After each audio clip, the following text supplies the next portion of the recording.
This is a CBS News special report. I'm Chanel Call. Tonight, an American school teacher who was detained in Russia for the last 4 years is back on American soil. Marc Fogel is arriving at the White House just right now. You can see he just got there moments ago in his motorcade after being released from Russian captivity. And greeting him outside the doors of the White House this hour, President Donald Trump. They will be heading inside in just a few moments to speak to reporters who are there. But just a bit of background here. The Pennsylvanian man was arrested in 2021 with 17 grams of marijuana, which his family said was used for back pain. This is also someone who was sentenced to 14 years in prison in Russia. And we can also report special envoy to the Middle East, Steve Witkoff, left Russia with Fogle earlier today on his private plane. President Trump also, we understand, pledged to get Fogle released when he met with Fogle's mother earlier this summer. The family released a statement today thanking Mr. Trump for his efforts in this. It is, though, unclear what, if anything, the U.S. gave Russia in exchange. Again, we're looking at live images just outside the White House this hour. You can clearly see President Donald Trump greeting Marc Fogel, who just arrived on American soil after being detained in Russia for the last 4 years. They're about to go inside, and we will hear from them inside the diplomatic room in the White House moments from now. Again, this was a long time coming for Marc Fogel and his family, who'd been advocating for this for many years now. I do think that we have White House correspondent Weijia Jiang, who is outside the White House this hour. We'll go to her in just a few moments. Let's see if we can listen in to see if we can hear anything that these officials are talking about this hour. They came and pulled me out. Mask on, I could see where I was going. They were moving me. There was a point that they brought me my boat.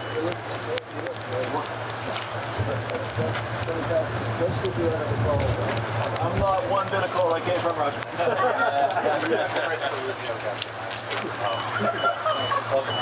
And you know what? Of the 10 letters, I got one from you as well.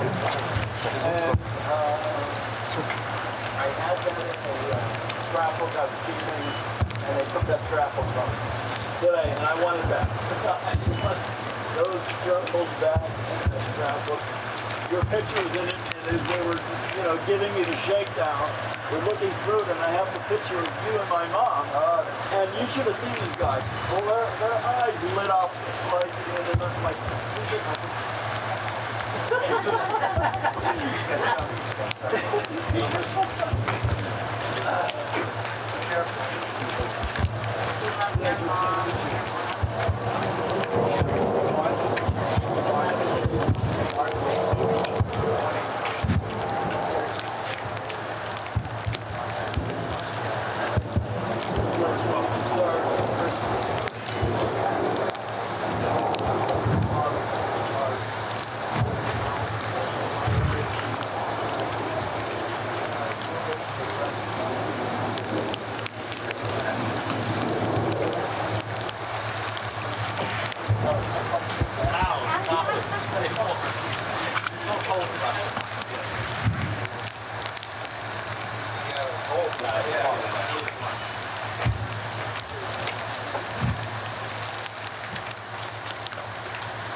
He's a very happy guy tonight, so it's just a real honor, an honor to have you at the White House.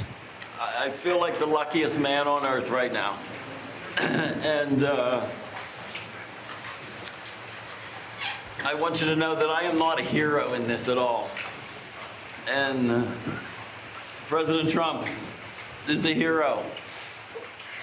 These men that came from the diplomatic service are heroes.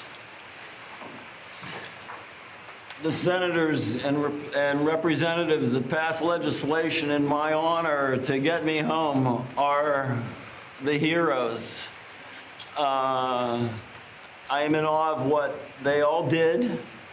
My family has been a force. I think my 95-year-old mother is probably the most dynamic 95-year-old on earth right now. And I am so indebted to so many people. I think I remember a Churchill quote that he said when the RAF was fighting the Luftwaffe, and he said that never have so many owed so much to so few. And I put myself, fortunately and unfortunately, into that category, and I said, never has one owed so much to so many. That this superorganism of people that came to my support and the love that I was given sustained me for 3.5 years in a prison that had me in hospitals for more than 100 days.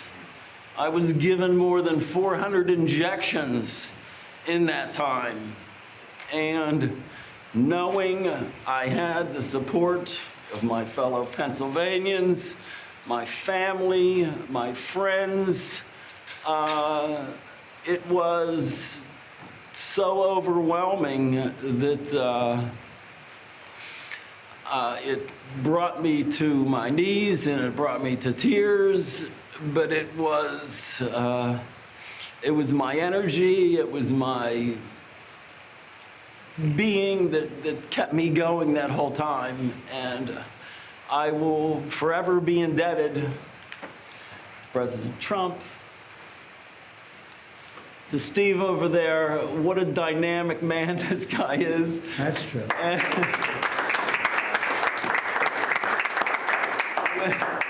when I met him, the energy, the can-do attitude just exudes from his body. And when he smiled at me and introduced me and I got the feel for what has happened, you know, it's not just me, it's everybody. And Secretary Rubio, who met my son a while back, I'm a middle-class school teacher who's now in a dream world. We're going to show you the Lincoln bedroom in a little while. It's a very special place. Appropriate for tonight, I think. Very appropriate. And thank you all. And I love our country. And I'm so happy to be back here. And I wish I could articulate it better. You've done beautifully, and he's got a great mother. And when I saw the mother at a rally, she said, if you win, will you get my son out? And I promised. She's 95 years old. And I said, we'll get him out. And we got him out pretty quickly. She told me that exact words. I remember. And, she made quite an impression. And you also did. Yeah. And I'm in awe of what you've done and your team. It's great to have you back. Oh. Gonna have a great life. Yes. President, did you speak directly to President Putin about Well, war? I don't want to say that. I just want to say that I appreciate very much what they did in letting Mark go home. And I appreciate Steve Witkoff, the job he did, and Marco behind the scenes was unbelievable. And so many of these people were unbelievable. They represent him. They're from his area. And we just wanted to get him back home. I had to get him back home because I would have had big trouble with his mother. And we're going to take him for a little tour of the Lincoln bedroom, which nobody gets to see, and it's very special. Do you want to see it? I would love to. And I also should make mention that President Putin was very generous and statesmanlike in granting me a pardon. I mean... What were the terms of this deal, Mr. President? Very fair, very, very fair, very reasonable. Not like deals you've seen over the years. They were very fair. And I think that's going to lead, and somebody else is being released tomorrow that you will know of. But we wanted to get this done, very important. And Steve wanted to actually fly over and get Mark and get him home properly, because it could be a pretty tough trip. So is this the beginning of a deal, sir? Is this the start of? I think there's goodwill in terms of the war. You know, 1.5 million soldiers, young people have been killed. I've met many of them. Yeah, and it's a terrible thing going on, so we want to get that done. I think this could be the very important element. You could be a big part of it, actually, because it could be a big, important part of getting the war over with Ukraine. And we appreciate President Putin's what he did. He was able to pull it off for you, right? He was able to pull it off. We think, and you're here, and you're here, so it was great. We'll tell you a little bit more about it tomorrow, but I think we've made great progress on the war also. Getting the war, I want to get the war ended. That war should not have been. It would have never happened if I was president. It would not have happened, and it did happen, and now you have all blown up cities and dead people. So many dead people.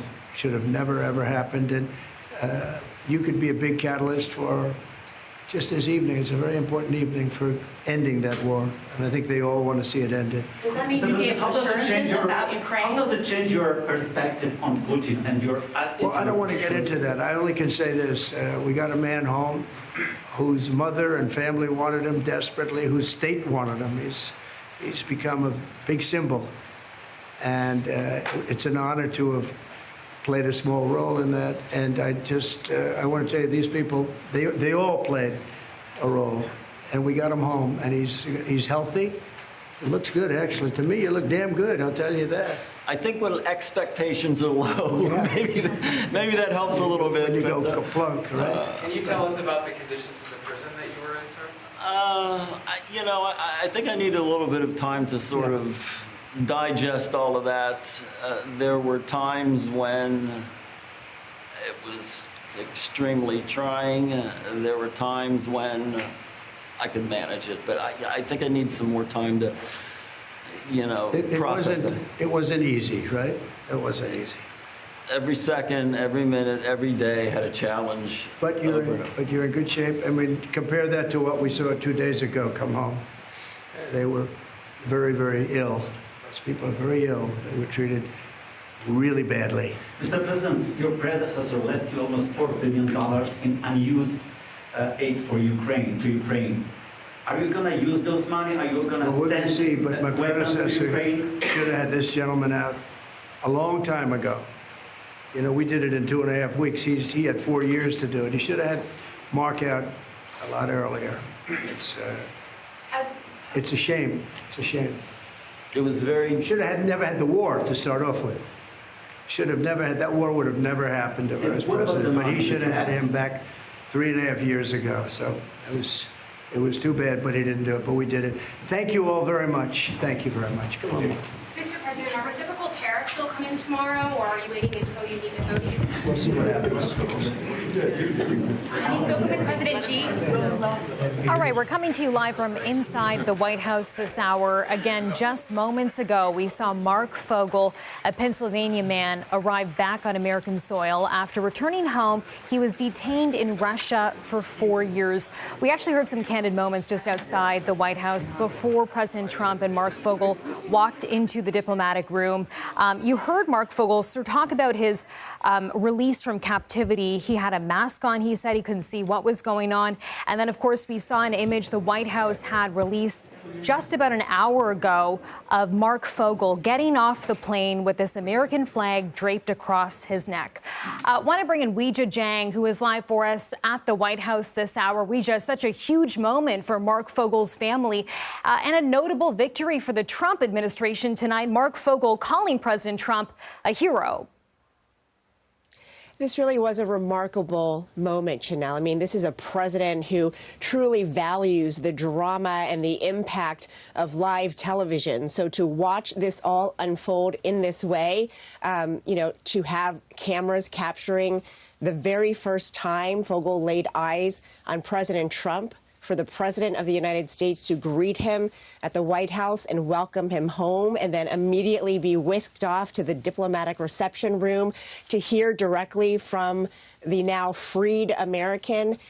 It was a stunning moment. And to your point, Marc Fogel expressed his deep gratitude for the administration bringing him home. And this is a very personal story, Chanel, because his mother actually saw then candidate Trump at the now historic Butler rally in Butler, Pennsylvania, where Marc Fogel is from. And of course, we know moments after the two met, the president, there was an attempted assassination on his life. But we know that Marc Fogel's mother, before that happened, pled with Trump to bring her son home. And he promised if he was elected to be president, he would do just that. So that is a promise kept from President Trump to the Fogle family, something his family has been speaking about publicly today. And so, yeah, this is a tremendous victory for President Trump. He is not divulging any terms of the deal, and neither are his aides. We don't know what Russia got in exchange for this. We know that President Trump said not much. He said it was a very good deal. We know that the Secretary of State, Marco Rubio, as well as the U.S. envoy for hostages, Adam Bowler, spoke earlier tonight and said there's not a one-for-one trade that happened tonight. They didn't, release somebody back into Russian custody, but said that President Trump would consider doing so for someone who is nonviolent and currently held in the U.S. or perhaps by a U.S. ally. We don't know any details of that. But yes, Chanel, this was a truly remarkable moment here at the White House. The president just said that he was going to show Marc Fogel the Lincoln bedroom.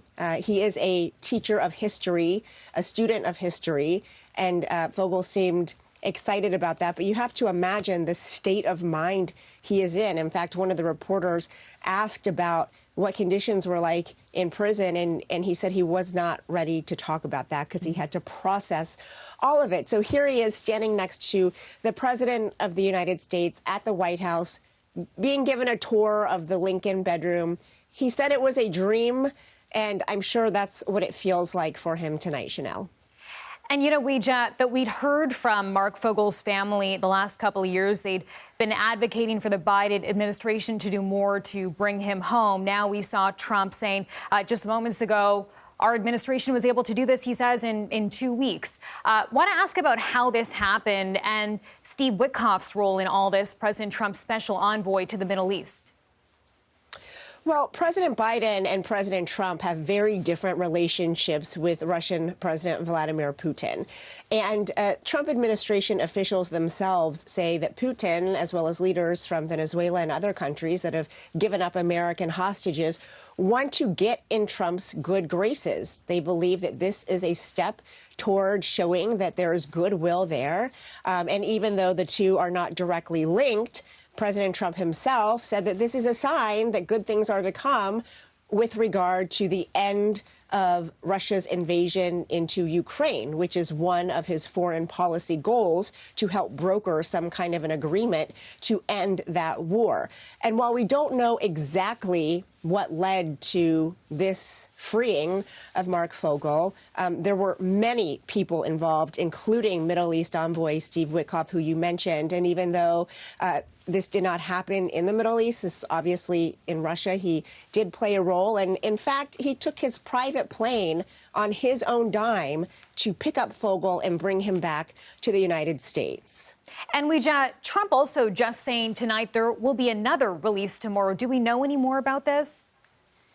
Again, this is somebody who loves to build up the suspense. And so he and his administration officials have said, stay tuned. There's another American who is being freed tomorrow. We don't know who. We don't know where that person was being held. We don't know under what circumstances or conditions. But, the U.S. Hostage envoy even said, your viewers are going to need something for tomorrow. So teasing the fact that tomorrow they will have another major announcement when it comes to bringing another American back to U.S. soil. And Weijia, I just want to ask as well, because we didn't see a swap on the tarmac like we may have seen in previous deals like this tonight. And as you mentioned earlier, it's unclear what exactly, if anything, the U.S. gave up in exchange for getting Marc Fogel back here in the U.S. But what kind of impact could this have on America's role in Russia's invasion of Ukraine and the status of the war going forward? Well, again, the administration has said it is a sign that Putin is acting in good faith, that he wants to come to the table, that perhaps they would be able to at least start the conversation about how that would be brokered. But I don't want to get ahead of our skis, Chanel, because the two, while they are indirectly related as it relates to the sort of perception that Putin may be wanting to present to President Trump, we should not read into what that means for the literal end of the war. There are many, many diplomatic steps that have to happen, but Trump has made no secret about the fact that he wants to be a major player in that negotiation. All right, some important context there. Weijia Jiang, thank you so much. And again, breaking news tonight, Marc Fogel, a Pennsylvania resident, is back on American soil after being released from Russia's officials there. He was held and detained there for 4 years, and tonight is back and welcomed by President Donald Trump inside the White House. Our coverage will continue here on CBS News 24/7, your local news, and tomorrow on CBS Mornings. This has been a CBS News special report. I'm Chanel Call in New York.